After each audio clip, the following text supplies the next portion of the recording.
Yeah, unfortunately, this fire is keeping firefighters guessing. I want to show you. This is Marshall and the 74. You can see the row of sheriff's deputies here, and that is the Fairview Fire there in the distance. One deputy here at the scene told us that this neighborhood has already been evacuated, but we're still seeing people leaving. And we were up the road, and I can tell you that some of these roads are very narrow, so narrow, in fact, that we saw firefighters struggling to turn a fire engine around. And already this fire has cost homes and lives. A GoFundMe campaign for the lone survivor of a family who was overrun trying to escape the flames. Tina Compton suffered burns, but her husband Ian and their special needs daughter Michaela were killed on Monday. And days later, the Fairview Fire is still leaving devastation and heartbreak. I'm mentally drained. I'm mentally and emotionally drained. The Orr family has been kept out of their home by an evacuation order and the firefight.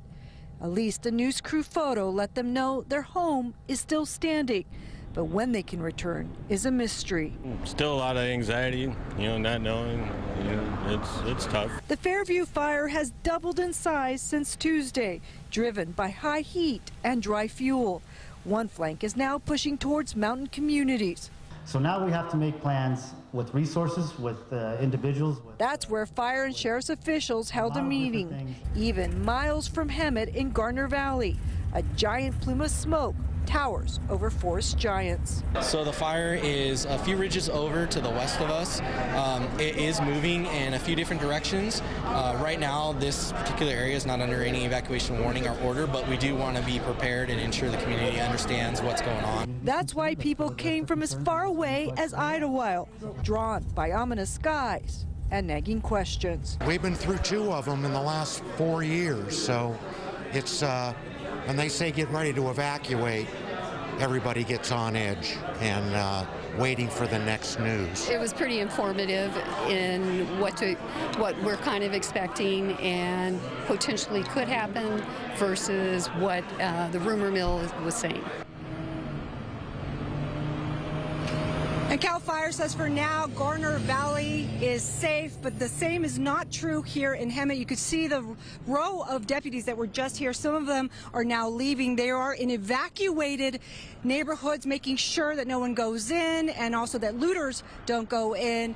And also they're standing by in case they have to evacuate new neighborhoods. So far, we're told that the fire has scorched more than 10,000 acres. Live in Hemet, I'm Christy Fajardo. Let's send it back to you. All right, Christy, so sad to see that family, too.